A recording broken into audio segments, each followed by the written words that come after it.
Hi, I'm Mark Rankin. I'm a music producer and mix engineer. I've worked with artists such as Queens of the Stone Age, Adele, Weezer and Harry Styles.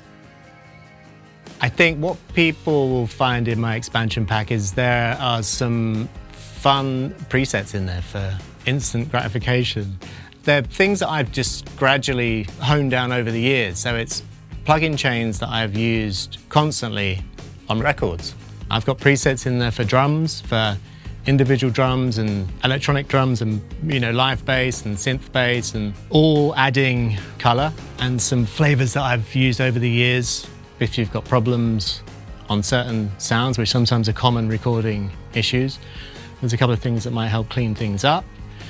Typically there'll be some EQ first, usually then a bit of compression, probably some distortion added in there, and then maybe then another EQ or compressor after that. So it's going to be a lot of processing going on, but I think they've done a great job of emulating the signal chains I've done.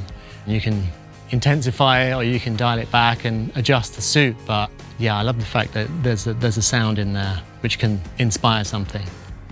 One of my favourite presets is the floor tom edge. I've actually used that on bass because it adds a nice distortion and the EQ seems to work really well. There's a couple of interesting presets for strings on there where, again, it comes back to distortion, and sometimes you wouldn't necessarily immediately go to distortion on a cello, but I love it and it kind of brings it forward, and it doesn't necessarily have to sound distorted, but it sounds like someone's really digging in and playing, and tuck that into the mix and it'll be audible without being overbearing. So that's kind of a fun one.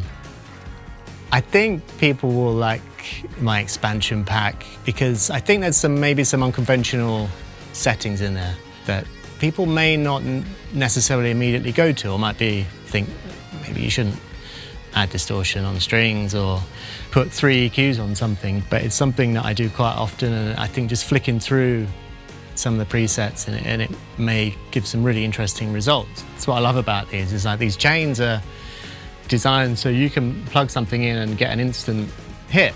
So some of these presets hopefully should give that.